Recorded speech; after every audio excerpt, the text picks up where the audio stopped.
Я приветствую вас, дорогие друзья, уважаемые гости и подписчики моего канала. Всем большое спасибо за то, что следите за новыми выпусками и нашими встречами по четвергам с Степаном Демурой. Степан Геннадьевич, приветствую вас. Добрый вечер. Все как всегда в нашем эфире. Вы участвуете непосредственно в сообществе YouTube и клубе зрителей в телеграм-канале частном. Можно оставлять вопросы, к ним мы перейдем в конце. Если не хотите ждать, QR-код, который возле меня, врывайтесь прямо вот сейчас. Пишите, что думаете. Также всем большая благодарность за супер спасибо, супер стикеры, супер чаты. Если работает у вас эта функция на YouTube, то пожалуйста. Есть цель там 5 супер спасибо, супер сообщений в чате. Да, буду завтра в проекте «Шум» всем моргать, всем пятерым. 5 раз подмигну обязательно. В общем, спасибо большое за то, что поддерживаете канал. Также подписывайтесь на Демуру и в YouTube. И, конечно, следите за лекциями Степана Геннадьевича. Это тоже познавательно и увлекательно. Начнем традиционно наш сегодняшний эфир с опроса в чате трансляции на YouTube. Он звучит так. Сколько еще будет дедлайнов Трампа для Путина? Сколько еще раз по 2 недели отмерит? Варианты ответов. 2-3 раза по 2 недели будет. Один максимум. Дальше исход США. Умоют руки и уйдут. Больше вообще не будет. Дальше начнется мир через силу. Ну и вариант, что следующий дедлайн будет как раз таки для Зеленского. Ну, подошла пора, подошел черед. Что думаете по поводу этого? Потому что сегодня подсчитали журналисты, что трижды давал Трамп Путину 2 недели одуматься и ходит такой всю неделю, прям с начала недели, разочарованный и в Путине, потому что тот стреляет по городам, и в Зеленском, потому что тот говорит не в попад. Вообще вот это расстраивает старика, Степан Геннадьевич. Ну, в общем, да, я думаю, что у него давление сейчас на психику очень мощное, и это сказывается на его когнитивных функциях, это просто видно. Особенно последнее решение судов по поводу его тарифов. Ой, на Уолл-стрит даже в честь Трампа переименовали, был такой термин, сколько себя помню, buy the fucking dip, то есть выкупай любую просадку. И вот трейдеры переименовали в этот самый тако. Трамп always chickens out. Трамп типа всегда сольется, что вызвало гневную реакцию Трампа. Ну, это все смехуёчки, как говорится. Я, честно говоря, вот был в таком информационном и рыночном детоксе, что он доел уже до усрачки, весь этот шум. Я вот из него вышел, посмотрел на весь этот информационный шум, весь этот мусор, все эти теории. Э, Я вот, честно говоря, даже перестал все это анализировать и обращать внимание. По одной простой причине. Вот давайте посмотрим на факты. Вдруг кремлевские стали не то чтобы провоцировать Трампа, а вот как-то перестали соблюдать те условные, что ли, рамки приличия, которые они всегда раньше соблюдали. Ой, лишь бы чего не вышло. А что о нас скажут на Западе и подумают, ай-яй-яй. Я имею в виду последнюю эскалацию, потому что когда мы с вами встречались, в последний раз, по-моему, говорил, Позапрошлый что четверг, да. будет, да, будет эскалация, и вот она началась. Поэтому Трамп, на мой взгляд, может там давать этих 2 недельных сроков до конца своего президентского срока. Потому что он очень такой, знаете ли, хитрый, как он сам думает. Он, как участник конфликта, решил стать арбитром. Снять все сливки, ну, я имею в виду ту же так называемую сырьевую сделку, редкоземельную сделку с Украиной, да, снять все сливки, не понести никакого морального ущерба, всех типа помирить на его условиях, причем на условиях, которые выгодны и США, и Евросоюзу. Я имею в виду те условия, которые выкатывает и Келлог, и которые выкатывает Киев, и типа умыть руки. А я еще раз повторюсь, я с самого начала сказал, ребята, забудьте о каком-либо мире, все это туфта, потому что условия прекращения конфликта и позиции сторон, они диаметрально противоположны. Ну, И что единственное, показывает нам Стамбул сейчас? И вот эти все и танцы. единственное, что могло, скажем так, привести к какой-то заморозке, что ли, конфликта, это если бы кремлевские слились. Вот полностью безоговорочно бы слились. Но они этого не сделали, чем меня сильно порадовали. А более того, они, позволю себе даже так выразиться, ведут себя все наглее и наглее. По одной простой причине. Они сейчас Трампа могут крутить на причинном месте вот так вот. Ему деваться некуда. Потому что это его война, как и геноцид в Газе, это его геноцид. Он эту войну еще начинал в первый срок, условно говоря. Уже прошло сколько? 6 месяцев? Ну нет, не 6. Ну, несколько месяцев, скажем так. Его президентского срока ничего не сделано. Все стоит на месте, все вернулось, грубо говоря, к той точке, с которой начинали. А давайте мы обсудим условия сторон, какие-то непонятные меморандумы. Ну, давайте. Единственное позитивное, что произошло, что стороны начали общаться. Мгм. Есть какие-то, ну, послушайте, две крупнейшие ядерные державы не общаются 3 года. Ну, так можно и реально на войну попасть ядерную. Стороны стали общаться, появилось какое-то не то что доверие, но, возможно, какие-то зачатки взаимоуважения. О доверии, на мой взгляд, говорить здесь нельзя, потому что, ну, доверять Трампу, он каждый день показывает, что ничего не контролирует в собственной песочнице. От слова совсем. У него даже на внутреннем треке, как говорят, одни провалы. То есть, Например, вот он решил все поменять а- нахрапом, объясните. не продумав ни стратегию, ни тактику. И теперь просто у него идут сплошные провалы. Я думаю, что на самом деле вот эти судебные решения по поводу тарифов, они останутся в силе, Верховный суд их поддержит, потому что товарищ, мягко выражаясь, о себе слишком много подумал, и он нарушил Конституцию, нарушил, многие вещи нарушил. Поэтому э, кто-то называет, например, политику Трампа стратегической неопределенностью. Да? А я называю это идиотизмом. Потому что если вы представляете сильнейшую страну в мире с экономической, с финансовой, там, с военной, может быть, точки зрения, условно, и вы пытаетесь договариваться о каких-то очень серьезных вещах и чувствительных, во-первых, вы это делаете в тишине, а не на публике. И во-вторых, ни вы, ни ваши советники свою точку зрения по несколько раз в день не меняют. Не вызывает доверия от слова совсем. Поэтому я думаю, что эти переговоры это просто затягивание времени.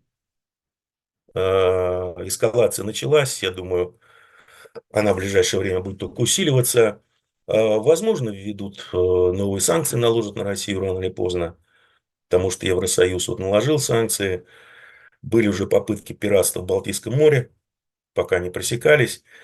Каллас выступила с новым предложением, что коалиция страждущих и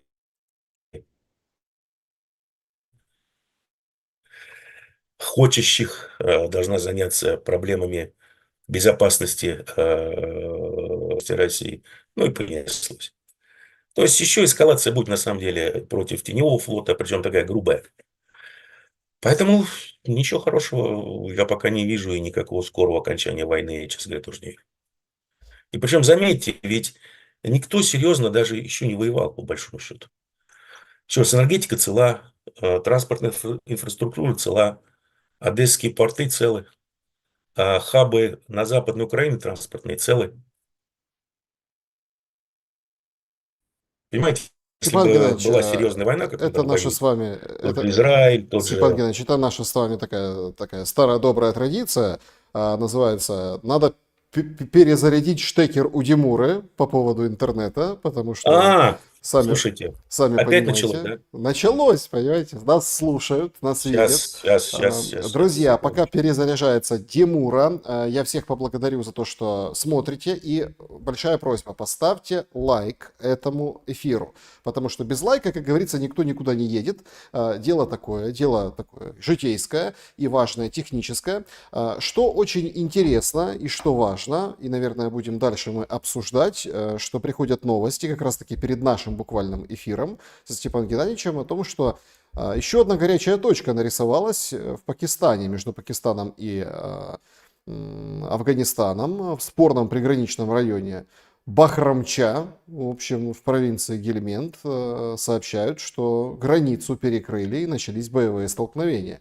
Ну вот, называется, знаете, оттуда, откуда не ждали. Только вроде как с индусами поутихло, так вот с другой стороны, да, вот эта история товарищами британцами разыгрывается по полной программе. Но это так, мы держим в уме, немножко туда переместимся на Ближний Восток и зацепим тему Пакистана, когда будем говорить о, ну, таких, да, больших глобальных вещах. Что еще важно из сообщений, которые пришли, говоря о Стамбуле, Зеленский как-то без особых таких больших подробностей провел совещание с Умеровым и Сибигой. Вот прямо взял и провел. И наверняка напутственное слово давал. Задача сейчас очень интересная. Сейчас диспозиция вырисовывается так, что Украина принимает сторону, мол, давай покажи свой меморандум. А ну-ка покажи свой, ну не чемоданчик, а ну-ка покажи свой меморандум. Поэтому, собственно, да, вот это сейчас торги, а что там написано, те говорят, конечно, покажем, приезжайте в Стамбул. Ну, в общем, такая очень история. Степан Геннадьевич, сейчас будем продолжать, я тут немножко новостей добавил. Связь нормальная? Нет? Смотрите, пожалуйста. Ну, вроде как вы живой, Мгм. вроде как живее. Я очень надеюсь. Друзья, значит, мы продолжим, как говорится, с того, с чего начали. И принципиально важный момент сейчас у Степана Геннадьевича Ну да, уточнить, можно продолжать. важный, я бы сказал, нюанс. Вы сказали, что на внутренней арене, ну хорошо, тарифы там посудятся с тарифами, посудятся с USAID, с USAID, да, посудятся там еще по каким-то решениям. Но по большому счету, а в чем провалы? Ну ничего, выиграют А, суды или проиграют, ну там эти Нет, тарифы. они суды проиграют, потому что все, что они делали, это просто нарушает Конституцию. Элементарный пример. Когда они начали разгонять тот же USAID и тому подобное, дело в том, что финансирование, по крайней мере, на данный финансовый год этой организации было выделено Конгрессом. Оно кодифицировано. Это закон. Соответственно, максимум, что они могли сделать, это прекратить функционирование и финансирование на следующий финансовый год, либо проводить новый закон через Конгресс, который бы согласился на изменение предыдущего закона по бюджету на текущий финансовый год. Тут ежу понятно, только не дрим-цирку товарища Тако. И вот они попали, то есть, еще раз, там без, вот на мой взгляд, там вообще без вариантов. Все суды, которые сейчас приняли решение, Трамп их проиграет. Администрация Трампа их проиграет, потому что они настолько очевидно даже для меня, который, ну так, из любопытства интересовался, скажем, американским законодательством, но и для серьезных юристов, которые занимаются конституционным правом, это очевидно. Я думаю, это будет очевидно для Верховного суда, потому что все это попадет в Верховный суд. Как, например, Верховный суд вот совсем недавно тоже объяснил товарищу Трампу, что как бы ФРС, чувак, не в твоей епархии, поэтому остынь. Но И он не, остыл моментально. ну как, не совсем Ну, остыл. что-то там вякает, но уже все такая. Опять проснулся. Понесло старика. А, вот может поэтому кремлевские такие борзые? Нет, я думаю, что они не то чтобы борзые, а стали более-менее в себя приходить.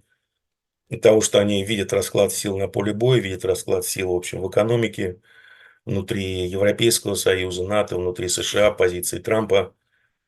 И они понимают, что они ими просто могут вертеть, как хотят. Потому что чем дольше длится конфликт, тем больше проблем в Евросоюзе, Еврозоне, в НАТО, в США. Причем американцы сами открыто говорят, что, ребята, нам надо уносить ноги из Украины, потому что у нас еще есть Ближний Восток, а самое главное Китай. По большому счету, на мой взгляд, произошло то, о чем давно говорилось, что гегемона, то есть США, его поставят так аккуратненько на растяжечку между Украиной и Израилем. Его поставили. Сейчас растяжечку укрепляют, выбирают все вертикальные люфты, чтобы так устойчиво, хорошо стоял. Чтобы когда будут бить по промежности, не только там все разбилось, но и голова в торсы упала. Вот что сейчас происходит. Поэтому, скажем так, ни в чьих интересах, на мой взгляд, кроме неоконов, но они этого не понимают, скажем так, имперцев США, выйти сейчас из конфликта в Украине. Но они этого не понимают. Потому что если они в нем останутся, ну, они ничего не смогут сделать. Они так уже, по большому счету, ничего не смогут сделать ни на Ближнем Востоке, ни с Китаем. Нужно договариваться. Они не способны это делать. У них официальная линия империя, мир через село. Ну, вот они пытались, например, мир установить с хуситами, что-то не получилось. Да и с Израилем тоже не получилось. Слушайте, там такие события интересные. Уитков, которого укусил лебедь, тоже в районе промежности, ну, пояса, будем говорить, на гольфе, чем показал, что гольф это опасная игра, объявляет о том, что 60 дней перемирия плюс 10 заложников Хамас возвращает. Простите, пожалуйста, так как где кто их держит? Все же убиты, всех же победили. Смотрите, какие Нет, ну здесь операции еще вопрос происходят. даже не в этом. Это уже с первым перемирием Витков кинул Хамас, банально. А со вторым, возможно, тоже кинет. Но у Хамаса есть мощнейшее, скажем так, оружие, которое просто уничтожает Израиль. Это трансляция геноцида 24/7 по всему миру. Результат уже налицо, что если по последним опросам, есть такой опрос, который производится раз в год, где люди в разных странах выражают свое отношение и к различным политикам, и к различным странам. Самые горячо любимые страны на Земле – это Белоруссия, Иран и Израиль. Ну, с Белоруссией и с Ираном понятно. Одни последние кровавые диктаторы Европы, пропаганда, грубо говоря. Иран тоже государство-террорист, спонсор терроризму. Вот они сейчас еще ядреную бомбу сделают, и вообще все, тогда конец цивилизации. Это понятно. Но вся пропаганда работает за Израиль. И тем не менее, самая любимая страна в мире. То есть, та бизнес-модель, которая у них была после Второй мировой войны, а именно основана на образе жертвы, она разрушена. Теперь они не жертва, а агрессор. Делают то же самое, что якобы с ними делали немцы, только теперь с палестинцами. А другой бизнес-модели у них нет. Вот и все. И чем дольше это будет демонстрироваться 24/7, тем больше проблем будет у монархии залива, тем больше сил будет у тех же хуситов, Ирана. И, скажем так, тем быстрее будут приниматься достаточно радикальные решения в отношении Израиля со стороны власть имущих. Я почему зацепил тему Израиля, там тоже много интересного происходит, и бомбежки, и в Кнессете там против Нетаньяху буянят, и самое интересное тоже по поводу видео, это я вчера показывал в прямом эфире, это, конечно, тоже огромная такая куча с мешками турецкой Муки. муки, Да, да, турецкая, да, да. которая там турки передавали для палестинцев, чтобы хлеб печь. Ну, то есть Да. это не боеприпасы, это не какая-то Нет, история. это одно голод, они просто убивают их голодом. Это геноцид в чистом виде. В чистом И виде. я почему привел здесь вот эту историю, потому что мне очень интересно, а как будет выглядеть исход Соединенных Штатов Америки? Потому что если просто попытаться А, проанализировать, Очень просто. нет, смотрите, Очень просто. это не совсем просто. У всех на устах, у всех в головах, на языках, ну вот эти хватание за шасси, Вьетнам, Афганистан, ну вот эта вся история, да? Это будет в Израиле, да. То есть вот это все. Но по Потому сути что... есть Давайте вопрос. Да. все основания говорить, что вот это то, что сейчас происходит, это и есть исход США. Ну, потому что США, как в свое время Британия изначально, потом США перехватила эту колонию, они присутствовали, как писал товарищ Натан Ротшильд, в арабском мире посредством своего прокси Израиля. Причем прокси это должно было быть с соответствующей идеологической составляющей. Это говорилось еще в начале 20-х годов. Есть письма Натана Ротшильду, лорду Белфору, который был министром иностранных дел Британии. Знаменитые Белфорские соглашения, которые привели к тому, что Америка вошла в Первую мировую войну. Ну, не суть важно. Они, и американцы, присутствуют на Ближнем Востоке посредством своей ЧВК Израиля. Соответственно, когда Израиль очень скоро начнут, скажем так, учить уму-разуму, скажем мягко, США вместе с ним просто вылетят за Ближний Восток. Монархи залива, насколько я понимаю, уже под это дело подписались. А заниматься этим будет Иран и хуситы. Потому что конфликт неразрешим. Потому что по последним, скажем, опросам газеты «Хаарец», порядка 80% израильтян поддерживают политику геноцида, вне зависимости от своих партийных, политических взглядов, религиозных взглядов. И порядка 60% поддерживают так называемую концепцию Амалек, что все не евреи, в том числе и арабы, которые официально живут на территории Израиля, должны быть уничтожены. Степан Геннадьевич, ну немножко не сбываются ваши, как это, впечатления о том, что Уитков кинет с перемирием. Буквально только что сообщает N12 израильский телеканал, ну, издание израильское, о том, что Израиль и Хамас договорились о прекращении огня 60 дней. Новости 2 минуты. Нет, я же ведь как кинут? В первое перемирие, первая фаза перемирия тоже была выполнена. Когда должна была начинаться вторая часть, Хамас просто кинули. Поэтому сейчас, наверное, то же самое будет. Израильтяне просто играют в игру, в такую же, как играет Иран и Россия, тянут время.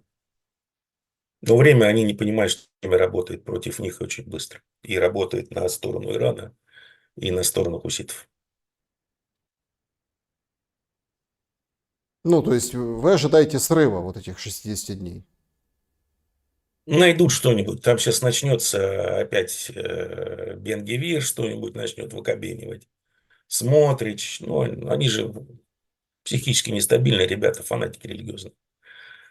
Поэтому ситуация на самом деле в Израиле вот такая взрывоопасная. Вполне возможно, там просто будет война всех против всех, внутри страны даже. Поэтому у Натаньяху нет другого выхода. Ему нужна глобальная война. Чтобы, во-первых, остаться у власти. Более того, они, его кабинет, эти религиозные фанатики свято уверены в том, что большая война, такая глобальная, или претворение, скажем так, американского плана Clean Break от начала 80-х годов, разработанного институтом Хадсона как раз для Израиля, для Натаньяху, она позволит вот тем черным евреям, которые пришли к власти, там раньше были у власти ашкеназы, белые так называемые евреи, которые представляли Израиль как некий такой цветущий сад почти. И они прекрасно понимали, что экономика Израиля слишком слабая, военная машина Израиля тоже слишком слабая, чтобы долгое время противостоять враждебному арабскому окружению. Поэтому была политика, что, ребят, давайте вот палестинское государство, израильское государство, мы вас оставляем в покое, вы нас оставляете в покое на какое-то время. Пришли черные евреи, у них своя повестка, потому что армия, спецслужбы, Верховный суд, он под белыми евреями. Там, по-моему, только черный один в Верховном суде. Соответственно, Конституции нет, и Верховный суд выполняет роль, условно, Конституции. А у черных евреев повестка ортодоксальная. И, соответственно, они даже эту ортодоксальную повестку, по большому счету, не могут притворить в жизнь. Потому что все остальное, все блокируется ашкеназами. Отсюда пошла судебная реформа. Соответственно, они считают, что если вот сейчас начнется мощнейший конфликт, их начнут мочить, а США придет на помощь, будет большая война, в которой они, разумеется, победят, они смогут просто протолкнуть эту реформу и, в общем, тогда смогут внедрять свою повестку. Вот и все. Поэтому там им деваться некуда. Либо будет война, которую они начнут, либо их просто спишет история. То есть это крах государства Израиль. Ну, как я говорил, им сильно повезет, если останется гетто в границах 67 года. А может, 48-го, не знаю. Там все очень серьезно. Но у меня тогда, я люблю такой прием, разворачивать ситуацию. Но Палестину никто не признает, и государство сделать им не дает. Скоро признают. Серьезно? Да, все очень серьезно. Вот, реально, вот, с того, что я вижу. Ну, вот смотрите, элементарное такое непонятное событие. Вчера в Москву для, как же писали-то, консультации по безопасности на высоком уровне прибыли делегации Ирана, Объединенных Арабских Эмиратов и кого еще? Северной Кореи. Это что такое вообще за непонятный суп приехал? Ну ладно, Иран там и Сауд, и Объединенные Арабские Эмираты, понятно. Но Северная Корея здесь при чем? Ну, потому что, думаю, готовится к тому, что Израиль будет угрожать, и, возможно, даже будет попытка, я думаю, применения ядерного оружия израильского. Ну, вот просто вдруг у Ирана появится исламский нюк от северокорейских товарищей, например. Благо, у них огромный прогресс в миниатюризации. Поэтому, вот, когда происходят такие вещи, думаешь, может быть, я что-то неправильно прочитал. Потому я на английском сначала прочитал. Полез в это самое, там, в ТАСС, всякие РИА Новости. Бац, да, действительно. КНДР-то здесь при чем вообще? Ну, и давайте так. Россия, конечно, многое сделала, чтобы КНДР вытащить из того чулана, в который там засовывали его геополитически прошлое десятилетие. Ну да, да, много сделали. Надо иметь, скажем так, своего союзника надежного против той же Южной Кореи, да, даже против того же Китая. Это не мы, это товарищ Ин. У него было плохое настроение, высокие сахара. В голову что-то ударило, ничего не сделаешь. Как это? Эсминец или что там, на бок перевернулся. А, Второй, кстати, да, да, там сейчас всех поперевешиваются такие дела. Степан Геннадьевич, по поводу этого есть два момента, ну, по поводу вот этого региона, этого и немножко там соседнего. У меня сразу два вопроса, и потом переключимся назад на Стамбул, на вот эти все, скажем так, мансы, и Европу, конечно, обсудим. Но я не могу у вас не спросить два момента. Момент первый. Что это афганцы с пакистанцами зарубились на границе? Стреляют прям? Что это Не им не знаю. имется? Вот. Только вроде индусов, как бы там, ну, скажем так, Не знаю. Это пожурили. вот эти вот игры там, то изба по дереву, пусть ребята развлекаются как могут. Ну, у них там давно, насколько мои терки были. Причем терки-то идут между талибами и чуть ли не ответвлением от талибов, которые считали, что талибы не совсем кошерные талибы, а вот они настоящие талибы, халяльные. Не знаю. Там черт ногу сломит, Восток дело тонко. Я Там не спец по таким вопросам. самое интересное, что Россия же там отменяет талибов как Уже организацию все, они легализованы, да. террористическую, а Европа и, внимание, США отменяют власти Сирии. Да, да, Санкции поснимали вот на днях. да, Все. да. А все вот так вот сидят и думают, ну вот, просчитывая сценарии в той же самой, ну, по той же самой Украине, по войне имеется в виду. А как это вот они возьмут и будут снимать санкции? Да вот так, одним днем. Раз, два, Европа, Америка. Слушайте, а чем намазано в Сирии, что даже такой Ну, переодевшийся в во-первых, костюмчик этого смог сняли те добиться? санкции, которые можно было снять, в том смысле, что они не были кодифицированы, то есть приняты, скажем, тем же американским конгрессом. А санкции, которые были наложены президентскими указами. Это да, можно. Часть санкций против России, что в Европе, что в США, они кодифицированы. То есть прошли через Конгресс. Та же поправка, по-моему, а, я уже не помню, как эти двое ребят назывались, их фамилии, которая в свое время наложила санкции на Советский Союз за то, что эти мразотные коммунисты не выпускали свободолюбивых евреев в Израиль. Их отменили, по-моему, только, не дай бог соврать, что это в начале 2000-х. Понимаете? Поэтому, да, вот, ну, вчера был террорист Гельчанин, сегодня, в общем, крутой парень, который через многое прошел, многое осознал. Надо помочь Сирии с новым стартом. Ну, это же судьи-то подсуетились. Бин Салман набрал себе кучу веса в арабском мире, что он типа крутой пацан, может поговорить с Трампом и многое сделать. Те же арабские, Арабские Эмираты тоже отличились. Сказали: о, 1,6 триллиона, дорогой, для тебя все. Дело в том, что у них ВВП половина этой суммы, да. Если в течение 10 лет инвестировать эти 1,6, как они обещали, это будет равносильно трате трети бюджета страны на инвестицию в Америку. Ну, звучит красиво. Да, звучит красиво. Но а как же европейские Развели ценности? старичка, конечно. Это да. Но а как же европейские ценности по отмене санкций против Сирии? Зачем Европе Сирия, как вам кажется? Ну, как европейские ценности? Ну, Европа визжит в ужасе от того, что там за 4 дня интенсивных обстрелов погибло, скажем, 15 украинцев, а то, что за один день израильских обстрелов в Газе погибает больше сотни палестинцев, и население уже сократили, по-моему, 6 месяцев назад журнал Lancet оценивал 180 тысяч, то есть на 10% был 6 месяцев назад. Морят голодом, холерой и всем остальным.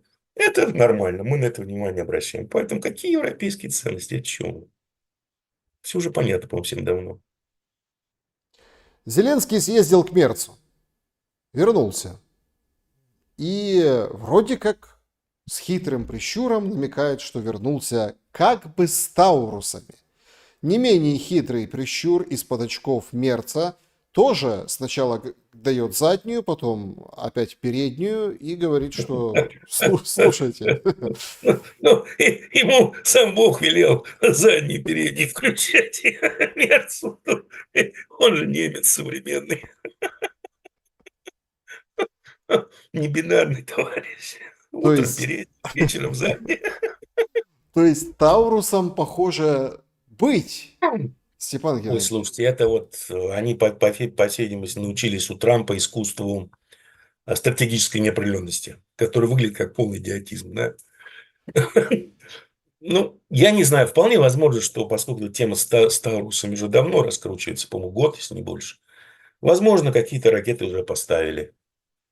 Возможно, под видом с какой-нибудь очередной там поленицы 007 будет летать украинский Таурус модификации, да, там, как напильничком с частей двигателя номера спилят, ну, гвоздиком напишут что-нибудь на украинском, скажут: о. Ну, то же самое, что и с этими противокорабельными ракетами, так называемыми украинскими, да, которые с украинскими имеют мало отношений. Ну, это, в принципе, вот этого следовало ожидать, что Европа вот так вот как-то вот извернется и решит вот вопрос с дальнобойным оружием, просто локализовав частично производство в Украине. Вот и все. Хотя, Зачем? если вы почитаете те документы, которые были выпущены официально по результатам встречи Зеленского, деньги, по-моему, идут как раз на производство тех беспилотников, которые сейчас кошмарят центральную Россию. Вот, ну, это официальные документы, что происходит за кулисами, ну, одному богу известно. Зачем это Зачем? Мерцу? Они Да. следуют своей доктрине, что еще нужно чуть-чуть нажать и с санкциями, и раскачать внутренний кейс вот этим кошмарингом, и режим рухнет путинский. Но они сначала, там, я не знаю, уже лет, наверное, 10 этой доктрине следует. А он все сидит и сидит, не рухает и не рухает. Устойчивый старичок оказался. Ну, Но тем не Зеленский, менее, они необучаемы. Почему они необучаемы? Мы с вами уже это обсуждали, что даже развединформация, она на пути от, скажем так, с полей до момента, когда она ложится на стол главному, кто принимает решение, она претерпевает существенные изменения. И развединформация теперь в Европе и в Штатах, она используется не для принятия решений, а для оправдания принятых решений. Вот конкретный пример, который случился совсем недавно. Значит, два аналитика, по-моему,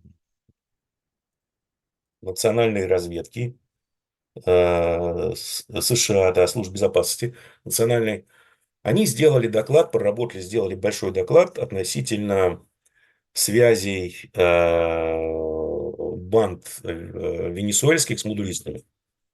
Что президент Трамп это использует как такой плакатный кейс для того, чтобы всех депортировать и тому подобное и давить на режим мудуристов в Венесуэле. Они проанализировали все и представили доклад, в том числе общественности, что вообще-то это конкурирующие организации. Мудуристы и эти бандюки, мафиозники. Они конкурируют за производство наркоты, за логистику наркоты и также за рынки сбыта в США. Это конкурирующие организации, и ни в коем случае бандюки не подчиняются мудуристам. Им предложили этот доклад переписать. Они отказались. И Талси Габбард, к моему великому удивлению, честно скажу, она их просто уволила. Что произошло дальше? Буквально через 3 дня выходит товарищ Рубио и говорит, что да, мы тут сделали повторный анализ. И мы пришли к однозначному заключению, что все это проделки мудуристов. Вот он конкретный пример того, что происходит.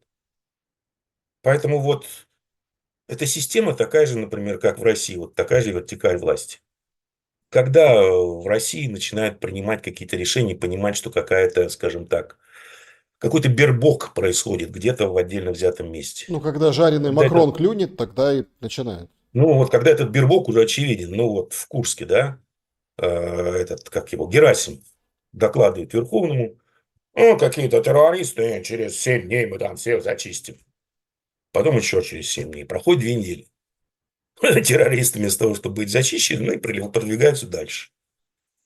До кремлевских начинает доходить, что, ну, как бы мне всем правду говорят, что-то происходит не то. Они своего проверенного человека, генерала Дюмина, отрежают, разруливают там ситуацию.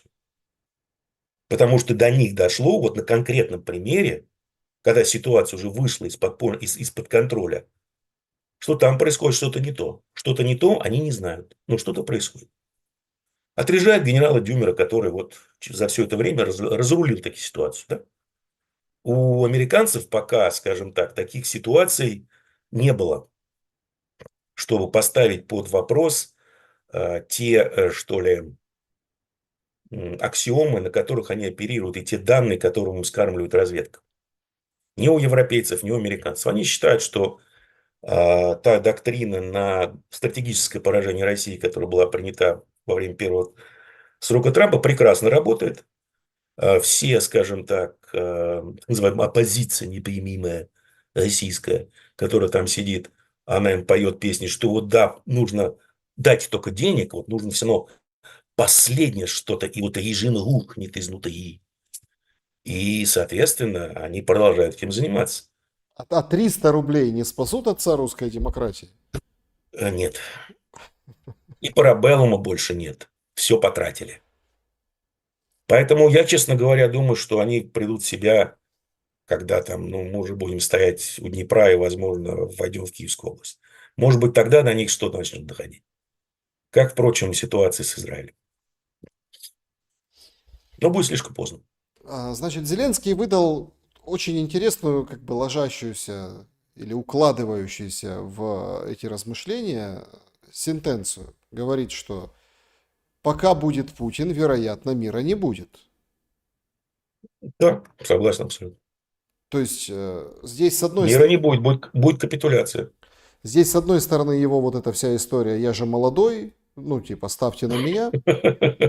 С другой стороны, как бы мы понимаем, что это полностью ложится вот в эту стратегию, Да, по да, которой все да, идет. да, что достаточно еще почморить и послаблять Россию, да, вызвать какое-то внутреннее, что ли, недовольство, и все рухнет. Но недовольство больше вызывает не вот эти, да, там, дроны, уже все привыкли на самом деле. А вызывает то, как я поговорил просто с людьми, голубинный народ, да, называемый, не толерасы, не эти метросексуалы, а голубинный народ, как у нас называют. Они недовольны тем, что все как-то очень непонятно, медленно идет. Почему, типа, у хохлов еще свет есть, например. И, конечно, их очень сильно напрягает экономическая ситуация, которую, в общем, и Центральный банк РФ, и Минфин создали в стране. Вот это их сильно Так, так напрягает. а чего их напрягает? Рубль укрепляется. А руба жрать на что?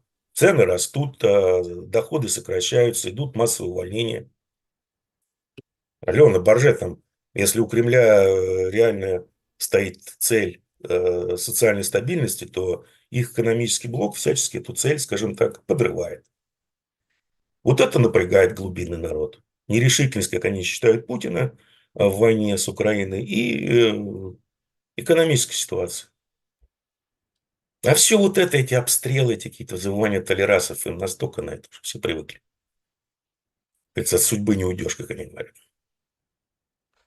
Стамбул. Только что, вот буквально пару минут назад, Россия сообщила состав делегации российской 2 июня. Мединский есть, нет? Тот же состав Все делегации. хорошо. Мединский есть, я спокойно. Тот же состав делегации. Мединский, которому угрожали, ну, как рассказывают сам Мединский, и там даже уголовное дело Бастрыкин завел по этому поводу, какие-то националисты угрожали его семье. Его сегодня внесли на миротворец. Ну, в общем, нормальный фон для продолжения переговоров, все как положено. Точно придут к успеху 2 июня. Безусловно. Я так понимаю, что, наверное, от Украины будет тоже тот же состав. Но что за чехарда с меморандумами? Кто кому звонил первый? Мединский Ой, Умеров, слушай, Умеров я Мединскому. вот это не меня надо спрашивать, поскольку я это не отслеживаю, мне это настолько фиолетово реально. Это шум. Там какие-то мышиная возня, какие-то внутренние разборки, кто-то кого пытается переиграть, чтобы кто-то что-то не слил и тому подобное. Да пофиг, большая картина ясна, ясна, а это все так. Статисты исполняют свои маленькие Нет, роли. подождите, я же с вами обсуждаю эту тему, потому что объективно любые прямые вот такие контакты, всегда же есть хотя бы минимальный, мизерный, но шанс договориться. Это когда стороны хотят договориться.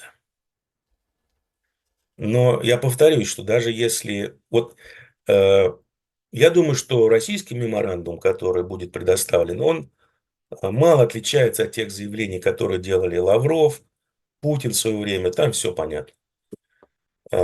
Украинский, я думаю, тоже не... Правда, якобы его слили, не знаю. Я тоже думаю, что он не сильно отличается от тех же 22 пунктов Келлога. Соответственно, они несовместимы.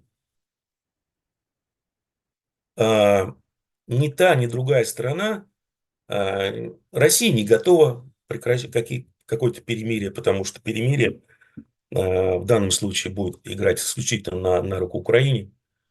Украина не готова сдаваться, подписывать капитуляцию. Ну, не она, имею в виду, Евросоюз и США. Поэтому о чем говорить-то? Ну, может быть, договорятся еще там пленных 1000 на 1000 обменять, и слава богу. А так это все, знаете, я думаю, скорее делается для того, чтобы с одной стороны старичка ублажить, и с другой стороны еще там, я не знаю, 2-4 недели протянуть время, потому что тогда это уж точно, как считают в Европе, станет войной Трампа. А вот тоже ситуация такая, что Иран-то стал со Штатами говорить, потому что попросили в России. Соответственно, если он введет какие-то санкции, ну, переговоры быстро закончатся с Ираном. Тут я, честно говоря, не вижу ни единого шанса на данный момент на какое-то серьезное, даже, скажем так, на какие-то подвижки, которые бы указывали на серьезность намерений сторон прийти к какому-то консенсусу. Я их просто не вижу. Из того, что вот я вижу, читаю. Ну, просто за этим стоит игра более высокого уровня, и, соответственно, это все для ширнормас. Люди заняты своими надеждами и тому подобное. Но, по большому счету, у Кремля тоже свой расчет. Это, на самом деле, мощнейший дестабилизирующий фактор для ВСУ. Потому что, ну вот же мир, вот он будет завтра. Я не хочу быть последним, кто погибнет. Нафиг мне это нужно. Это на самом деле мощнейшая такая когнитивная операция идет. Ну так, Поэтому чем дольше все подождите, это... так должно работать и с вооруженными силами Российской Федерации. Мы выигрываем, у ребят кураж, вы проигрываете. И деморализации у вас, у нас нет ее. Нет, Ребята поймали подождите, кураж. вы же, стойте, стойте, вы не вы говорите о влиянии разговоров о мире. Оно одинаковое по обе стороны окопов. Нет, Никто не хочет умирать в последний день. нет, нет. Во-первых, насколько я понимаю, люди, которые идут на СВО, они идут туда сознательно. У кого-то это финансовые проблемы, потому что подъемные просто, ну, они дикие по своим размерам. Зарплаты очень высокие. Видят, какое отношение числа убитых с обеих сторон. Видят, что армия побеждает. Никто не думает о том, что вот именно он и станет. Они идут за победой, вкусить и деньги получить, которые платят исправно. Погибну, семье тоже там выплатят 5 или 7 миллионов. В чем проблема? Это не украинская армия, где, ну, сами понимаете, что происходит с той же бусификацией. Тут совершенно разные, на мой взгляд, опять же, совершенно разные мотивации. Ну вот вы, смотрите, давайте объективно, да? Вы говорите, ну, объективные вещи. Ну так а что? Ладно там на Банковой, но вот эти западные партнеры, они что, этого не понимают? Если они не понимают элементарных вещей, что, ребята, если вы, скажем, условно говоря, с 18 года делали одно и то же, и это не работает, а вы все еще надеетесь повторять то, что вы делали раньше, чтобы получить результат отличный от предыдущего, что они могут понимать в таких тонких вещах? Что они требуют от Зеленского? Мобилизация, мобилизация, мобилизация, потому что чем больше мы нанесем ущерба русским, это все действует накопительным эффектом, и вот момент уже близок. А в 26 году, как сказал Зеленский, российская экономика под санкциями вообще рухнет. И вот тогда придет победа. Что, разве не так?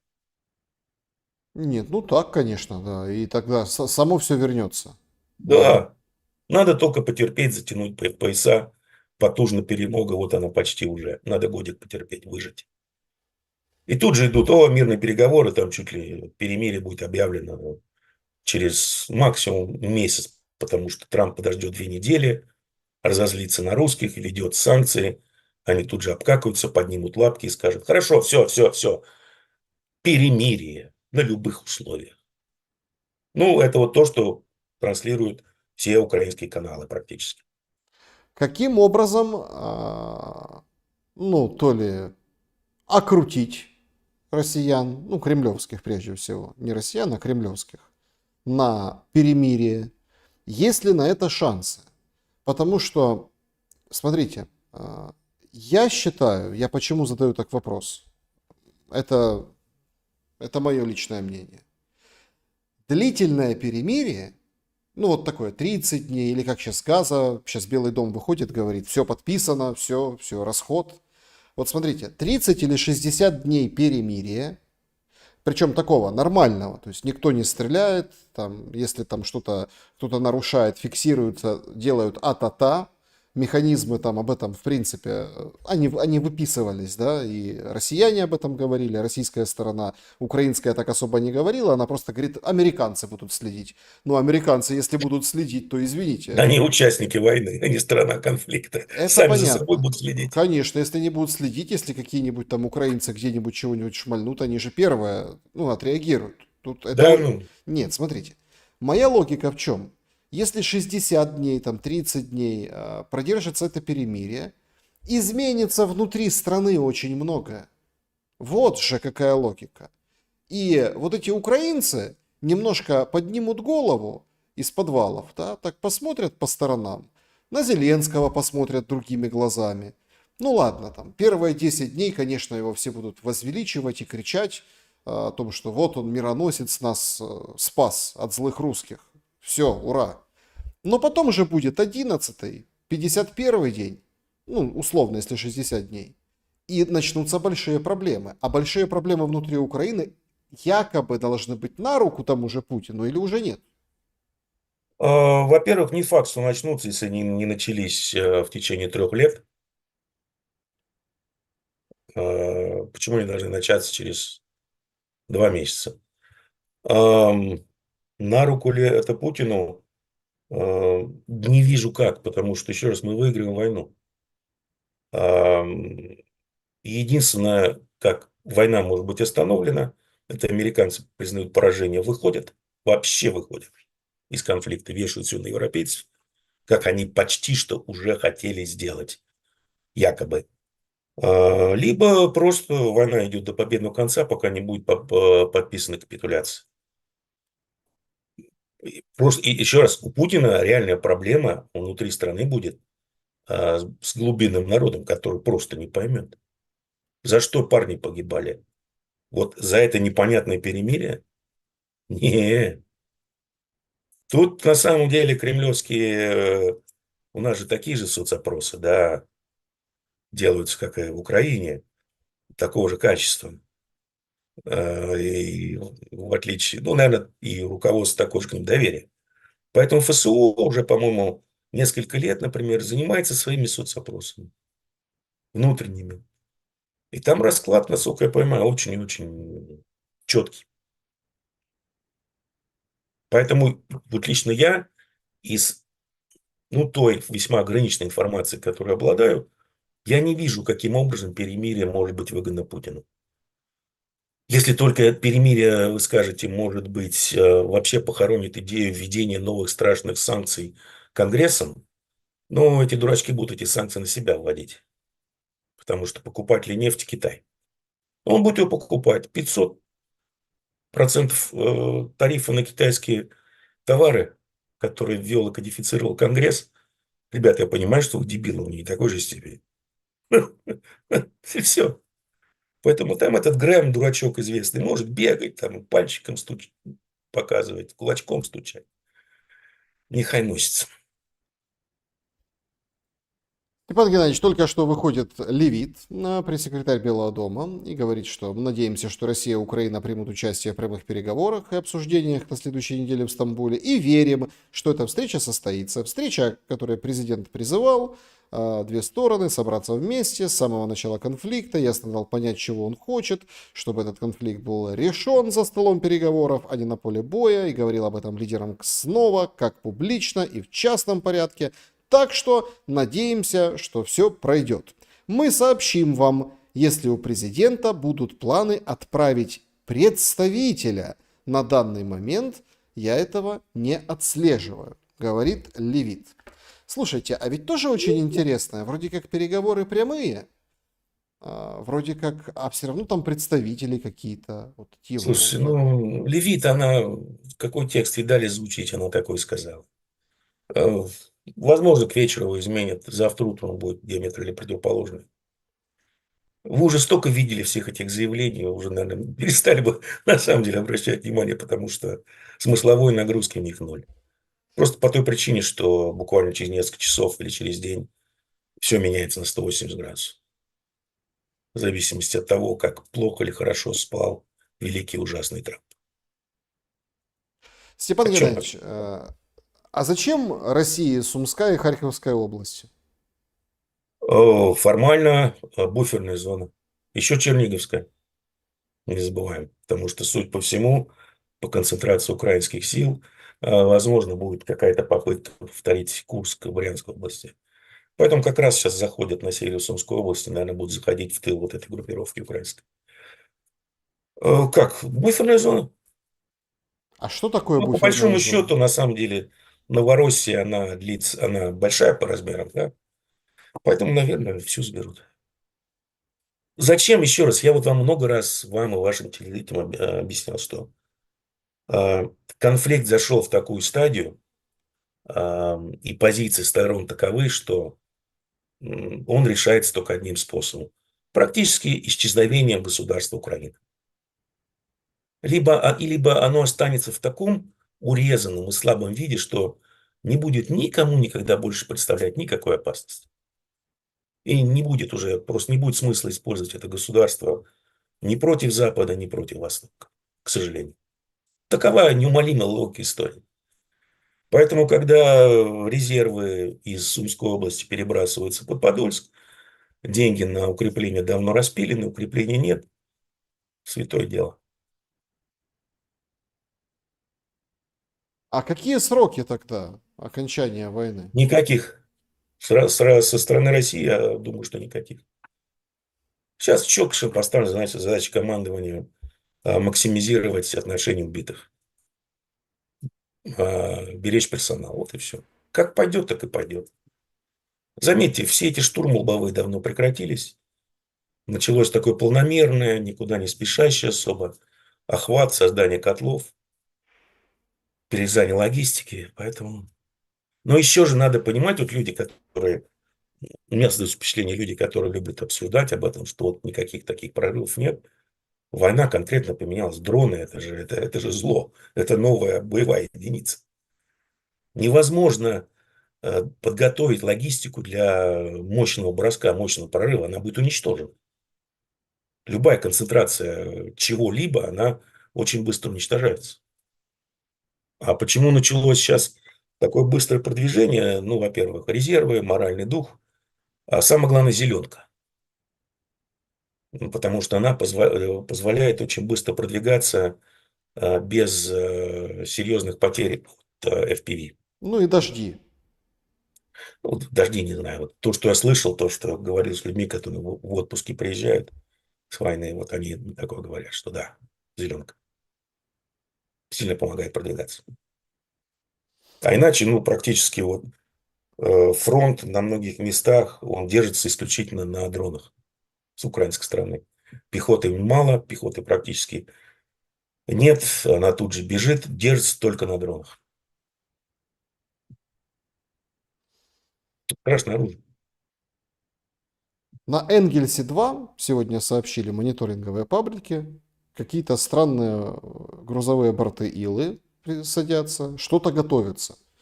Очередное. Вроде как, опять, ну это не видно, конечно, со спутников отовсюду, но вроде как подвозят ракеты Х-101, то есть будут очередные залпы. Это, наверное, к переговорам. Ну, я думаю, просто еще раз началась эскалация. Переговоры, не переговоры, она будет продолжаться. Я думаю, да. Ну, налеты ковровые дронов со стороны Украины продолжаются, значит, будет лететь ответка. Как там написал один, кстати, украинец. Как же он написал-то хорошо. Дебилы, радуйтесь. Шереметьево в Твери отменили рейсы, на следующий день расхуярили полкило.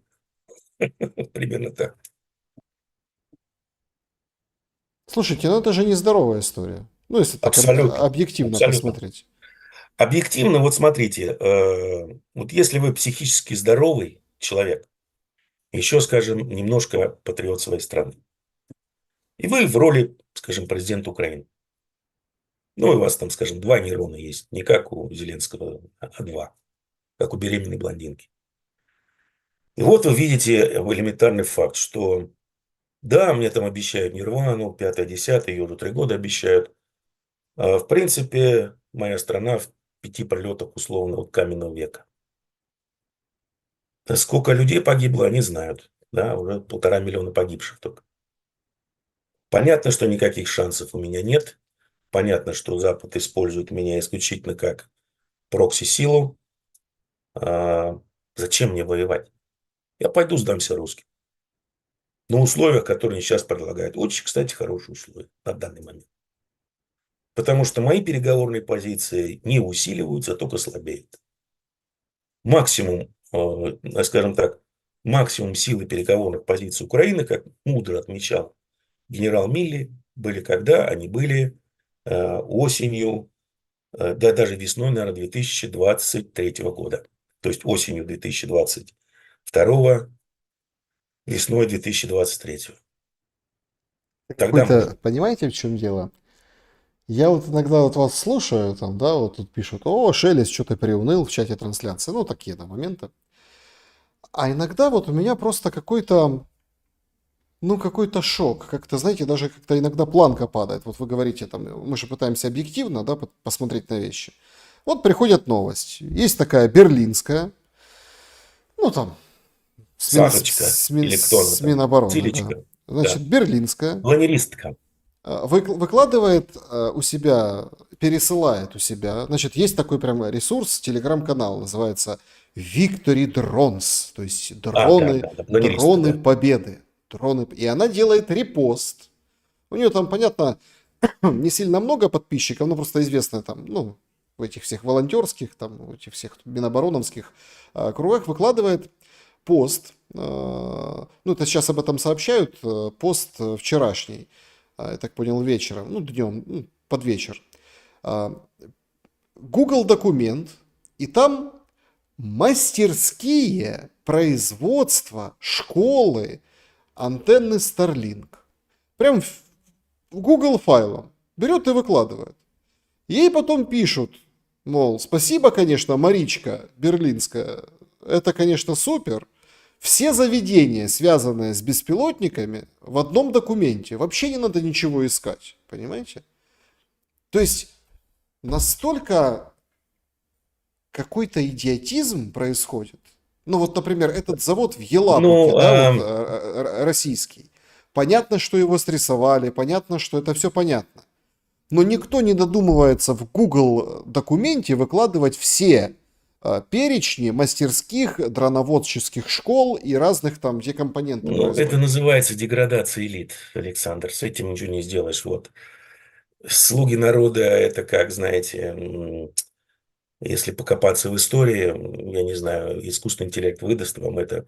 Например, что из себя представлял первый съезд народных депутатов в Российской Федерации? Вы получите ответ на многие вопросы. Так и здесь. Это отброс общества.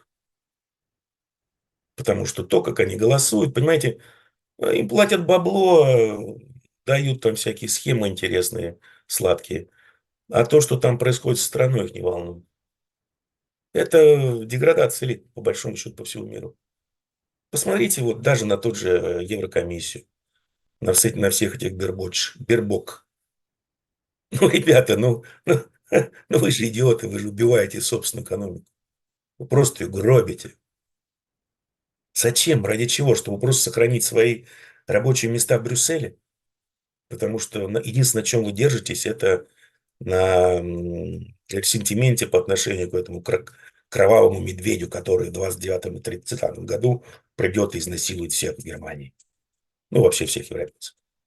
На этом у вас другого ничего нет. Посмотрите, что творится с правыми партиями в Европе, как они резко усилились за последнее время. Это вот, ну, электорат начинает что-то чувствовать так подспудно, что его, как бы, так сказать, обманывают постоянно. Поэтому нужно что? Нужно пугать его войной, грядущей войной. К ней надо готовиться. Готовиться к ней надо не немцам, а полякам, румынам. Потому что давайте посмотрим, что писал в 93 году Сорос, как он радовался решению о принятии, начала принятия стран Восточной Европы в НАТО. Описал он следующее, что это прекрасно. Западный ВПК и восточноевропейское пушечное мясо. Кто будет умирать в Восточной Европе?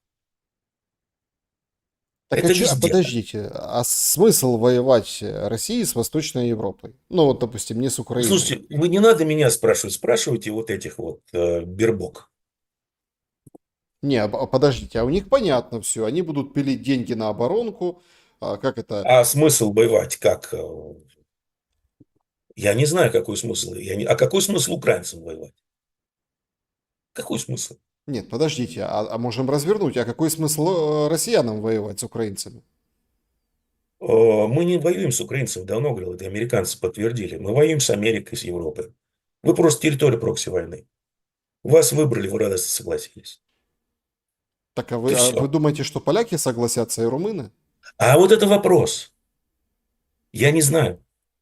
У поляков очень теплые чувства по отношению к русским, я не знаю, это комплекс неполноценности, еще что-то. Вот всех, кого не встречал поляков, особенно в Штатах, причем это иммигранты, дети иммигрантов польских. Но, ребята, у вас какие-то реальные комплексы неполноценности. Поэтому, ну, вас скажут, что будет делать политическое руководство той же Польши или Румынии, когда придет приказ. Будут что-то придумывать, может быть, их снесут к тому времени. Я не знаю, просто я вам говорю, что куда вы не посмотрите, как вы сказали, везде какие-то дегенераты. Это называется вырождение элит. Естественный процесс. Происходил десятки раз в истории. Заканчивался всегда одним и тем же. каждому члену элиты находили по фонарному столбу. Если о российской элите, ну вот я уже упоминал, что Зеленский Не говорит, обошел ее стороной этот процесс, не обошел. если я упоминал, что Зеленский говорит, там, пока Путин, покуда война, но есть же мнения и другие, достаточно трезвые и здравые, что если не Путин, то может прийти такой, что война будет мало не Мало покажется. не покажется, да, да.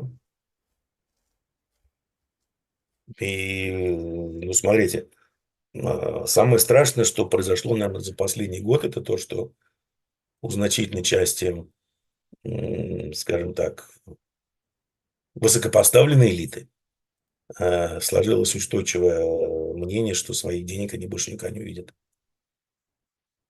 Поэтому, ребят, что нам терять? Единственное, что мы можем, наверное, увидеть свои деньги, если мы доведем войну до логического завершения, и Ну, в понятно, условиях заберем, капитуляции будет прописано, что бабло вернут. заберем натурой, да, понятно. А там натура такая, что больше денег, чтобы ее восстановить, если уж натурой разобраться. Ну, вот посмотрите, ну что там остается после боевых действий. Ну, сейчас, правда, поскольку нет лобовых штурмов, остается больше, но все равно это ж сколько денег на восстановление нужно.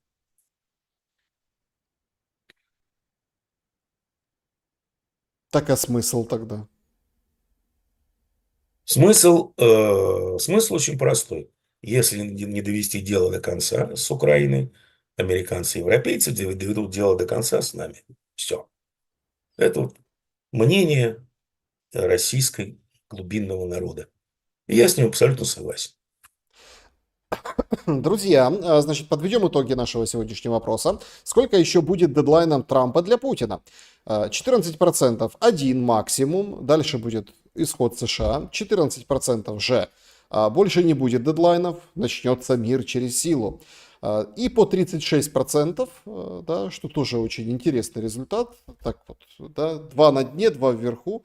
2-3 раза по 2 недели еще будет. И следующий ультиматум будет для Зеленского. Мнения, Степан Геннадьевич, разделились.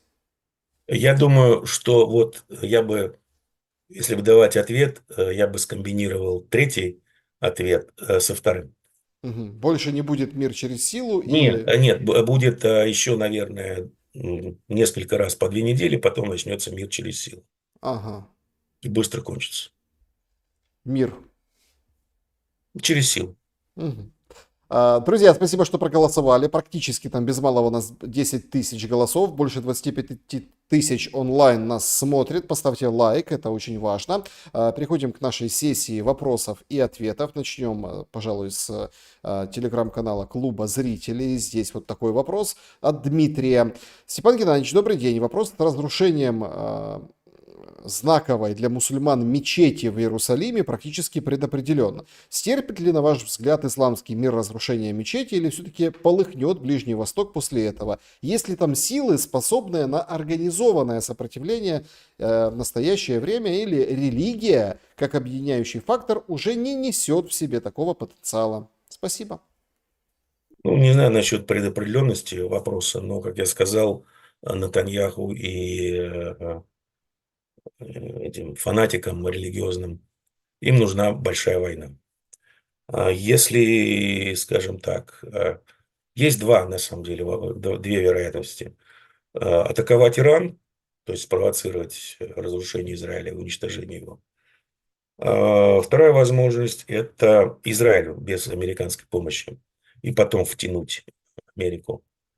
И вторая – это вот сделать что-нибудь такое, чтобы вот весь мусульманский мир содрогнулся без прямой атаки Ирана. И типа вот мусульмане нас мочат, помогите, кто может. Помогать будет некому просто, я думаю. Поэтому два таких вот сценария, да, существуют действительно. Просто напрягает то, что у Израиля остается мало времени. Ему нужно, вот у фанатиков этих, им нужна война быстро, скоро уже, потому что экономика страны, армия трещит пошла. Они, скажем так, заглотнули значительно больше, чем могут переживать. У них просто асфиксия скоро начнется. В горле все застряло.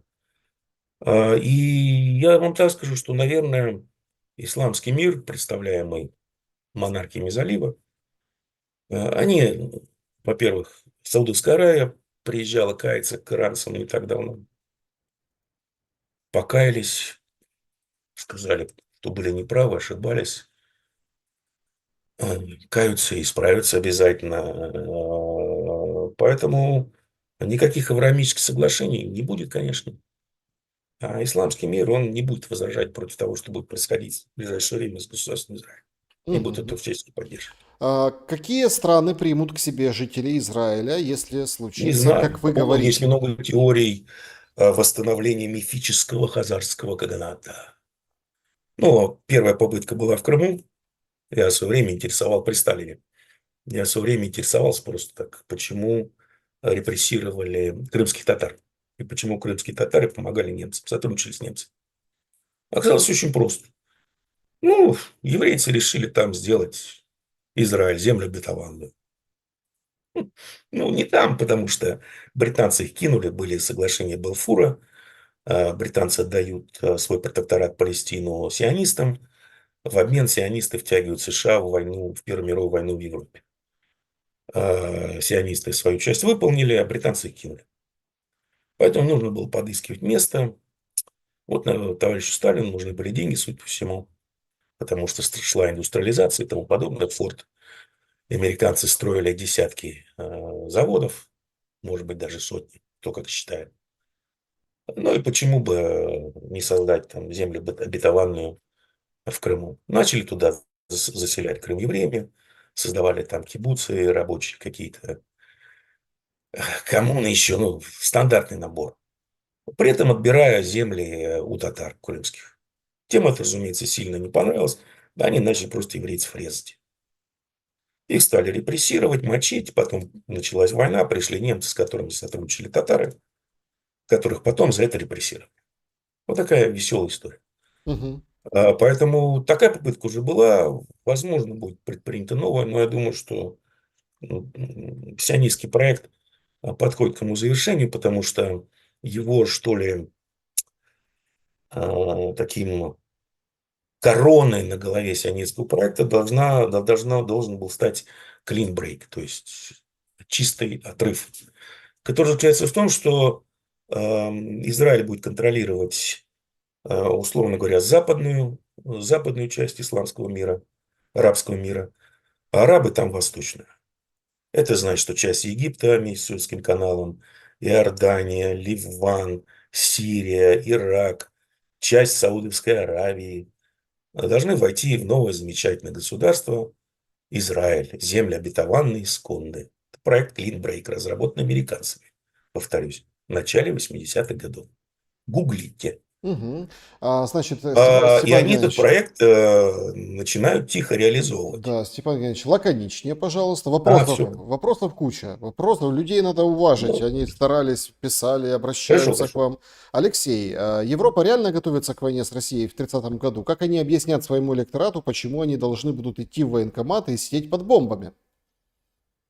Вы знаете, вот если вы посмотрите на экономическую политику Европы последнего времени и на их, скажем так, вообще планирование всего и вся, то как-то вопрос о серьезности, он отпадает сам собой. Ну, что такое 150 миллиардов на ВПК на 4 года?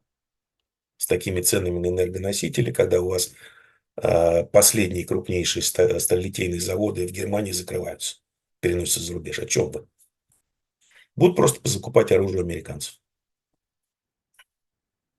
Степан Геннадьевич, какова вероятность, что Залужный станет президентом, и как вы видите его правление после войны? Это будет милитаризм, полное следование интересам Британии, но не Я вам Украины? так скажу, что возможны многие сценарии. Вот есть такой заговорческий сценарий, который я случайно видел.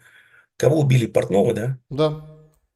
Что якобы Портнов прошел смотрины в Вашингтоне на место Зеленского с американской стороны. А типа британцы решили немножко подправить планы. Мой вопрос такой, а что мешает американцам немножко подправить планы? Убрать того же Залужного, кого угодно. Это же, в принципе, и нет. Поэтому, что сейчас гадать? Ну, понятно, что Ермак, Залужный и этот. Торчок – это все креатуры Ми-6. Британцы хотят контролировать Украину. Замечательно. Американцы тоже имеют свои виды и интересы на Украину. Они видят, что с британцами не очень, и вообще какие-то украинцы, хотя они несут основное бремя поддержки, по большому счету, предоставляя много чего, не слушаются. Значит, надо поставить такого, кто будет слушаться. Вот и все. Мгм. А, Сегодня есть Залужный, завтра его нет. Это легко решать. Людмила. Людмила спрашивает. Зеленский заявил, что война закончится в июне 26 года. Степан, скажите, этот дедлайн для кого и для чего? Или принцип год продержаться и два просидеть? Я Спасибо, думаю, берегите себя. июнь это немножко от себятина, потому что он же это не просто так сказал. Он сказал, что вот в середине 26 года санкции такие начнут работать, и экономика России разрушится, поэтому война закончится в 26 году. Это то, о чем я вам говорил, это вот великая теория и доктрина стратегического поражения России. Да. А, Играет как умеет, ну что. Ну да, Это же вам курс, не на пианино играть, здесь думать надо. курс доллара ниже 79 рублей. Какие прогнозы? Замечательный. Рубль крепок как никогда. А, Вечер добрый. Степан Геннадьевичу вопрос. Так как долгое время жил в США, остались ли у него там знакомые друзья, поддерживает ли он связь? Если да, то какое мнение высказывают про нынешнюю неразбериху его знакомые обыватели? Что думают про этот конфликт? Кто прав, а кто виноват? Потому что это хороший, кстати, вопрос от Персеус, да, вот задает. Почему? Потому что вовсю в украинских пабликах трубят, что там 60% американцев Украину поддерживают и любят. Ну, согласно опросам, уже меньше 50 из тех, с кем я общаюсь, там есть люди из разных слоев общества, скажем так. Большинству глубоко безразлично. Единственное, что их волнует, поскольку большинство из них консерваторы, разумеется, мужчины и женщины здоровой сексуальной ориентации, а их волнует то, что происходит в экономике, и, соответственно, любые деньги, которые уходят куда-то, непонятно, которые приводят к непонятным последствиям, их бесит. Поэтому Украина их выбешивает. А согласно тому, что происходит, как Украина влияет на выборы, вот во Флориде сейчас праймерис скоро будут, кандидат в сенатор республиканцев. Есть там один такой неокон, который сидел с 2002 года в Конгрессе, который, разумеется, яро поддерживает помощь Украины. Так вот, 2 недели назад, я не проверял больше пока, 2 недели назад он проигрывал другому республиканцу в 3 раза. Другой республиканец просто утверждает, жопа Украины – это не наша проблема. Мгм. Я тут просто прозреваю параллельно, пока вас слушаю. На Закарпатье произошла стрельба между цыганами и пограничниками. Пограничники заподозрили ромов, что они могли использовать для переправки людей через границу или что те сами пытались убежать за границу. Во время проверки ромы начали бросаться камнями, те стрелять резиновыми пулями. Ранили женщину, пострадал ребенок, в больницу доставлены двое пограничников. Ромы якобы избили начальника заставы, начальника разведки и его заместителя. Дурдом, Степан Геннадьевич. Ну, такие случаи, я думаю, происходят во многих странах, вы не исключение, на самом деле. Было, конечно. Ну, да, ромы и погранцы. Степан Геннадьевич, Александр, добра вам. Илья Казаков пишет. Почему бинарные опционы рекламируют небинарные личности в основном? Ну, это свойство бинарных опционов, поскольку покупатель бинарных опционов в большинстве случаев становится небинарным. И идет зарабатывать на панели.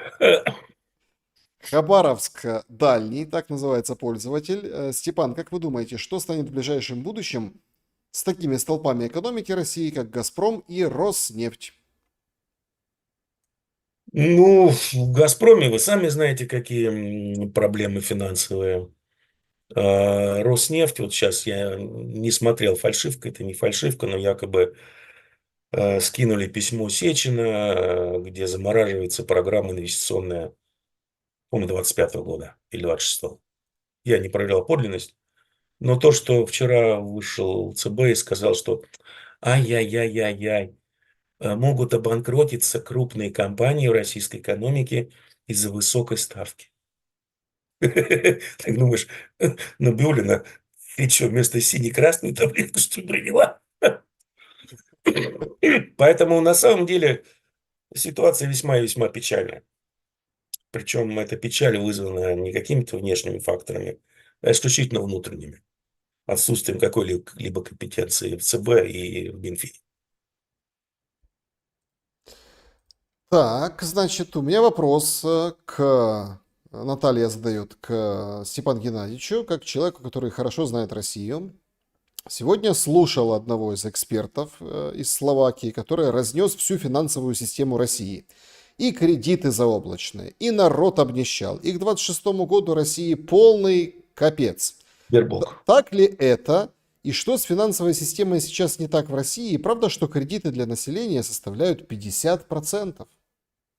По кредиткам, да. И не только для населения, для бизнеса, там по 35-40%.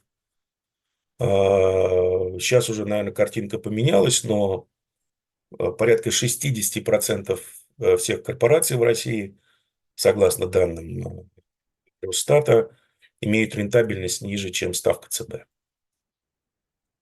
Соответственно, они не могут перекредитоваться.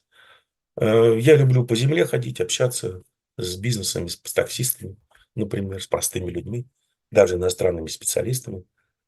Очень все печально, если вы никак не связаны с оборонкой, если у вас нет поступлений социальных выплат на СВО, что в бизнесе, что у людей, скажем так, которые вчера были средним классом, все весьма и весьма грустно.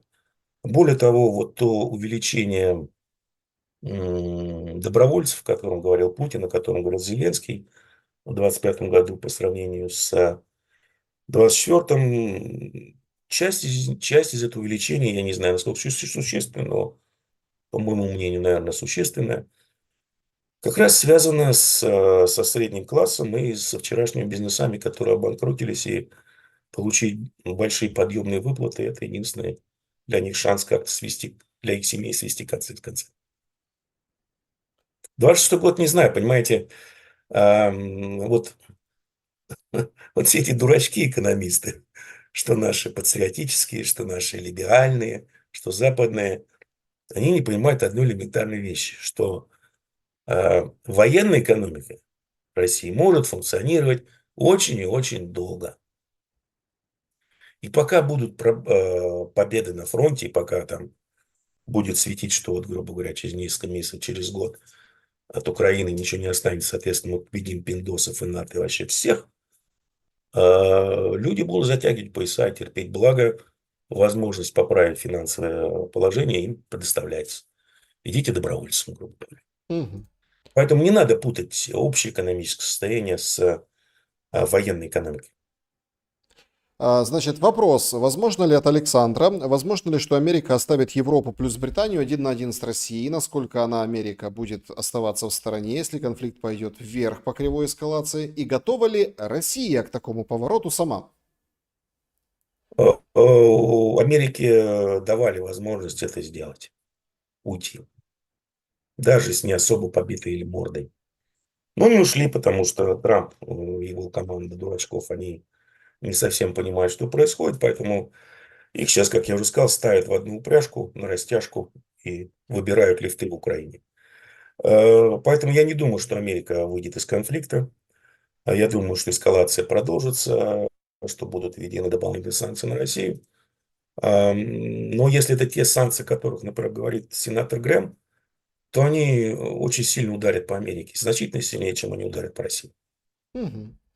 Александр, Степан Геннадьевич, Анна задает вопрос. Как вы думаете, назначение генерала Мордвичева, главнокомандующим сухопутными войсками РФ, может говорить об усилении военной конфронтации с Украиной или назревающей конфронтации с Европой? Нет, это просто говорит о том, что Министерство обороны наконец-то, судя по всему, меняется кадровая политика. Он себя прекрасно зарекомендовал на поле боя под Покровском. И на его место назначили генерала, который руководил Курской операцией.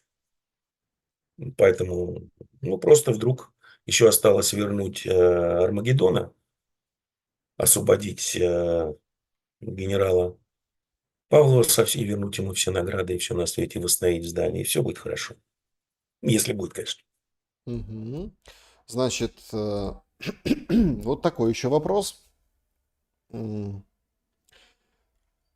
Ну вот такой, знаете, Стас задает, говорит, бажаю здоровья, уважаемый Степан Геннадьевич, какие ближайшие перспективы возобновления дружбы и любви между украинскими и российскими народами? Дякую. Не знаю, честно скажу, не знаю. Я думаю, что на какое-то время весьма и весьма туманный. Владислав, добрый вечер. Но, с другой стороны, если вы посмотрите на тех же немцев, да, как они Ну, такой уже, быстро такой осознали. уже уже избитый пример. Слушайте, и время другое было. Не, ну, еще раз, тогда не было такой информационной обработки. Они достаточно быстро осознали, признали, покаялись. Я не знаю, поэтому, возможно, все, но, в принципе, накачка всего украинского шовинизма велась через дебилятор. Соответственно, меняйте рожи в дебиляторе, меняйте рожи на телемарафоне, дальше продолжайте крутить телемарафон и смотрите на результат. Я думаю, результат можно получить быстро. Владислав, в последнее время из уст российской верхушки звучат странные речи. Вот, например, Песков, цитата: «США прикладывают изрядные усилия для урегулирования на Украине, Россия благодарна за посредничество». Получается, Россия официально признает прямого участника США посредником. Подобная фраза уже не похожа на скрытую лесть или подхалимство. Это чистой воды подлизывание. По вашему мнению, Россия Да, все-таки начинает да. прогибаться? Неужто так страшны Нет, санкции не Грефа? думаю. Просто ребята, они сильны в таких византийских играх в песочнице. Они быстро прочитали психотип Трампа и занимаются тем, что, как в том анекдоте с Брежневым, Трамп скоро не сможет какать, потому что дырку залижет в нос. Трампу уже что нужно, чтобы все говорили, он самый крутой, великий, лучший в комнате, ему и говорят. Доброго вечера, Александр и Степан. Жена Путина сбежала, узнав безумные планы муженька. Чего? Я ее буквально вот недели полторы на Валдае видел. Чего? Не, ну я так Город понимаю, есть такой Валдай.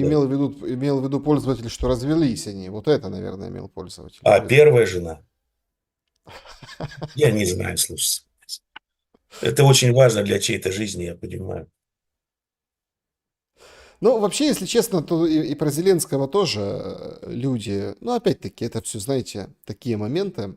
М, До выборов, еще до выборов, сейчас какая история ходит? Вот вышел материал Политико, может, вам попадался, про Ермака, о том, какой он там, Ну, я видел обложку, типа, да, что там какой-то Ермак небритый изображен, а что там написано? ну, в общем, о том, что Ермак всех вытеснил, всех переиграл, долго тренировался с Зеленским в спортзале, стал серым Души вместе кардиналом. мылись, было поднимали, понятно. Ну, ну, то есть, понимаете, в чем дело?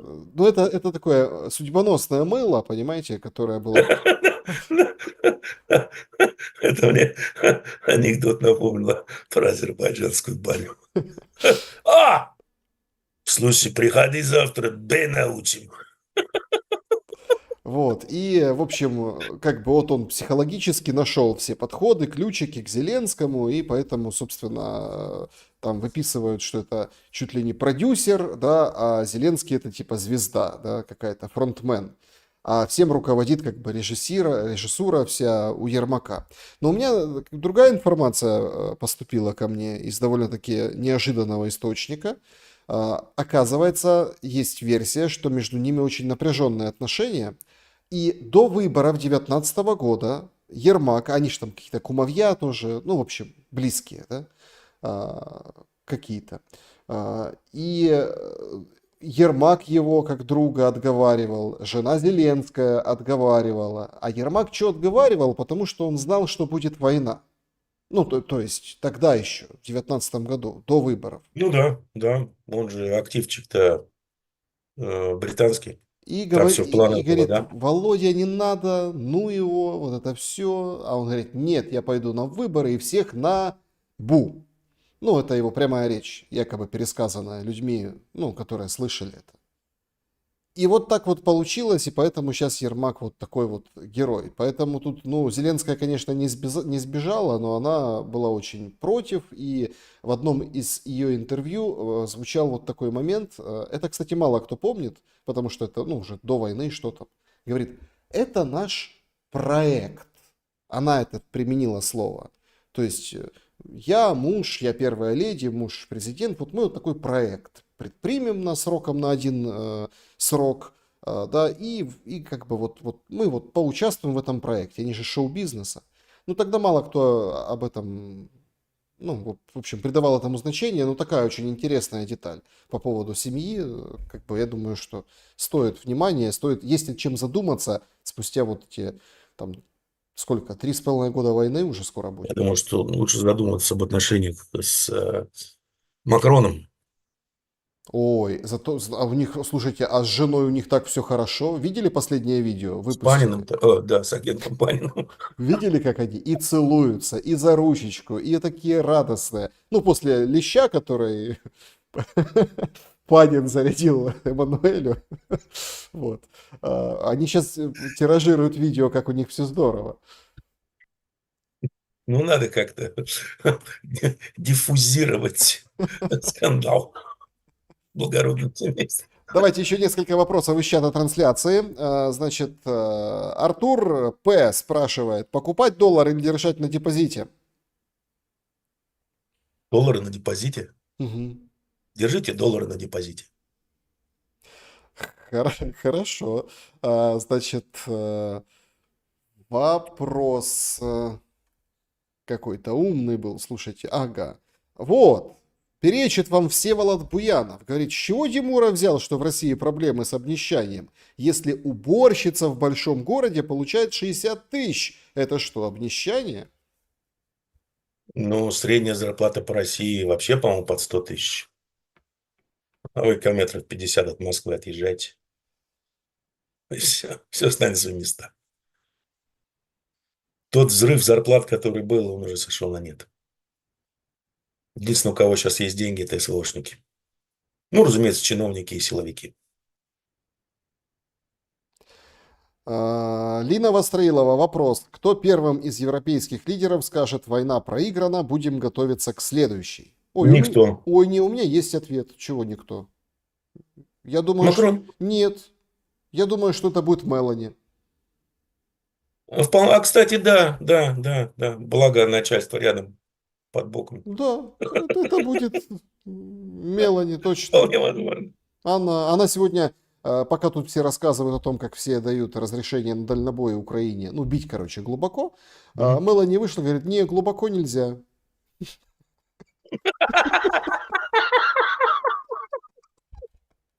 Италия Но воздерживается. она, в принципе, невысокого роста, да, поэтому глубоко не рекомендуется. Роберт, чат трансляции, получается, чем хуже экономика в России, тем больше поток желающих зарабатывать на СВО. Жирный народ навряд ли полезет в окоп, а когда задница, то терять нечего. Как бы Ничего не понял, ну, но, уточняет вашу мысль. Чем беднее люди, тем больше будут на войну ходить. ну, разумеется, а как еще? Жить-то нужно, долги обслуживать нужно, семью кормить нужно. А работы становится все меньше и меньше. Полуконспирологический вопрос от Гарика Горовича. Насколько возможна договоренность элит Украины и России о совместном военном противостоянии Евросоюзу? Ведь идейные войны закончились с обеих сторон, а наемникам война, мать родна. Ну, сначала защищается украинская элита, а потом идет психологическая обработка украинцев месяца 3-4, где им рассказывают, кто как их использовал и почему умирали их сыновья, мужья и тому подобное, что, ребята, нет ли у вас желания отомстить? При этом вам будут регулярно платить, а вас будут вытаскивать санитарные команды с линии фронта, вас будут восстанавливать, и все будет кошерно и пучком. Я думаю, что многие скажут, да, надо отомстить. Нет, ну это подождите, это уже там несколько человек. Я встречал такие расклады, что, На самом деле, что понимаете, это россияне, вот, что у подождите, меня такая привычка что дурная, россияне, да. россияне и украинцы объединят свои армии и пойдут на Ну, Европу. это, по-моему, Люся там, когда очередной раз перебывалась в воздухе, что-то такое выдала, насколько я помню. На самом деле, вот, ну, у меня такая дурная привычка на идиотский вопрос давать идиотский ответ. Ага, я понял. Понимаете, товарищ Ин всегда может подогнать там 200-300 тысяч надежных ребят, которых не нужно перевоспитывать, а которые готовы. Вот и все. А, ну, поэтому его и вытаскивают из тени лопуха санкционного и геополитического, да.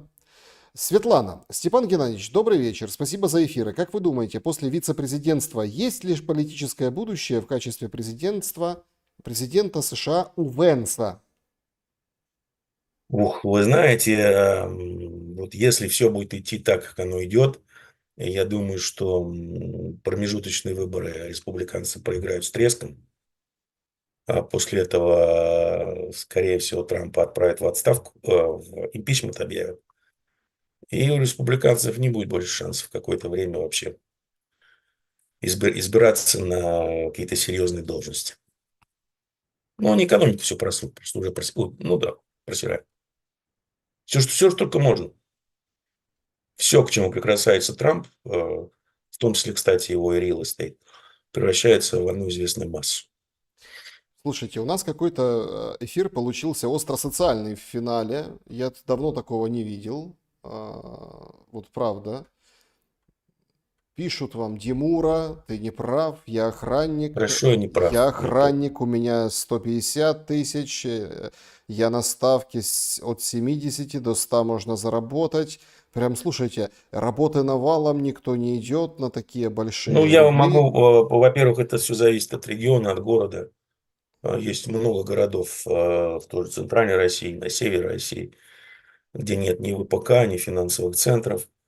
Ну, там зарплата по городу где-то средняя, может быть, 30-40 тысяч. Ну, вот свое кафе, доход чистыми 400 тысяч в месяц. Зарплата Да, 60-90 у да. сотрудников. Еще раз, люди пишут о локации. Вот я знаю в Питере людей, которых свои не кафе, а рестораны, которые хватаются за волосы и говорят, что если будет еще провальный этот сезон туристический, они будут закрываться.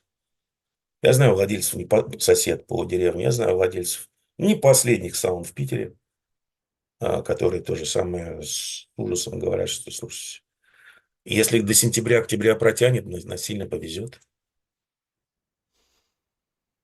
Ну, в общем, друзья, спасибо большое. Это прям такой, вот пишет пользователь, самогонный аппарат. Это путь к независимости.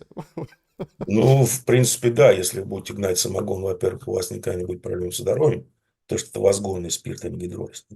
А во-вторых, это всегда было такой твердой валютой на территории безграничной. Ну, понеслась. Евпатория 25-35, Луганск 60-150, Нижний 35-50, 29, преподаватель, пенсия. Ой, началось. Слушайте, Степан Геннадьевич, вот Ну, это слушайте. вот элементарно, вот уже сразу видно, что это не просто тема, а это больная тема. Все, Да, что вам нужно знать. Вот все. Глубоко наплевать, сколько там люди что пишут. Это больная тема. Все. Вопрос закрыт. да, кстати, это показатель Поэтому о такой. чем вы говорите, Прям когда это, начинается такая массовая реакция? причем каждый пишет там свое, откуда он уже пишет, там, вот Потому Саратов. что ну, реально жирует Москва, жируют регионы, где ВПК, а в остальном все как-то очень невесело. Друзья, напишите, слушайте, ну раз вы так вот пишете в чате, давайте оставим эту тему, пускай и в комментариях, может быть, ну, во-первых, телеграм-канал Степана Геннадьевича. Я сейчас вам догоню трафика, Степан Геннадьевич, на Ой, телеграм. мама, вот такого не надо. Это я потом этот трафик там бегаю с банхаммером несколько дней. Чего? У вас сразу расскажут вам, сколько зарплата по регионам, новый Слушайте, мне не съезд. надо ничего рассказывать, я эти регионы достаточно хорошо знаю. И людей, которые там живут, и чем они занимаются. Что там Ну, происходит. Вот. Ну, я к чему? Я к тому, что оставляйте в комментариях, если хотите продолжить эту тему, потому что я вижу, люди уже между собой дискутируют, допустим, кто где, кто сколько. Ну, тут вы правы, да, действительно, можно на этом Это больная тема. А точку. если бы это не была больная тема, причем самая больная тема, ее бы не обсуждали.